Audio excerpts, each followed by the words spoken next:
So guys kitchen பார்த்தா உங்களுக்கே தெரியும் நம்ம ஆஸ் யூஷுவல் நம்ம யூஸ் பண்ணுற அதே கலர்ஸ் தான்.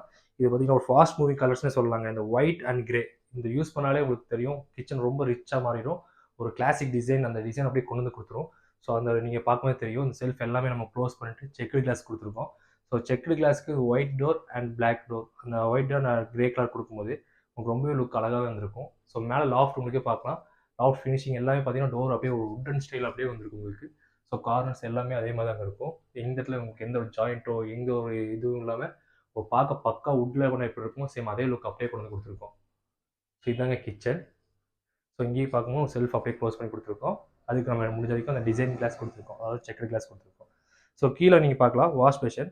வாஷ் பேஷனுக்கு அதே மாதிரி பார்த்தீங்கன்னா வென்டிலேஷன் 2 வச்சு கொடுத்துருக்கோம். ஸோ அது க்ளோஸ் பண்ணி கொடுத்துருக்கோம். ஸோ ஸ்மெல்ஸ் எதுவுமே உள்ளே இருக்காது. ட்ராலி சீட் அதே மாதிரி தாங்க. கட்லரி ப்ளைன் அண்ட் பிளேட்ஸ் கொடுத்துருக்கோம். இது ஆயில் புல்லட்டுங்க. ஸோ ஒரு ஸ்மால் கிச்சனை நம்ம முடிஞ்ச வரைக்கும் எவ்வளோ அழகாக பண்ண முடியுமோ அந்த மாதிரி பண்ணி கொடுத்துருக்கோம். ஸோ இது வந்து உங்களுக்கு ஓப்பனில் கேட்டாங்க, ஸோ அதனால் இப்படி பண்ணி கொடுத்துருக்கோம். ஸோ அவங்களுக்கு தேவைப்படுற திங்ஸ் வந்து நீட்டாக எடுத்துக்கலாம், அந்த மாதிரி ஒரு பிளான் தான் இருக்குது. ஸோ இது கிச்சனுங்க.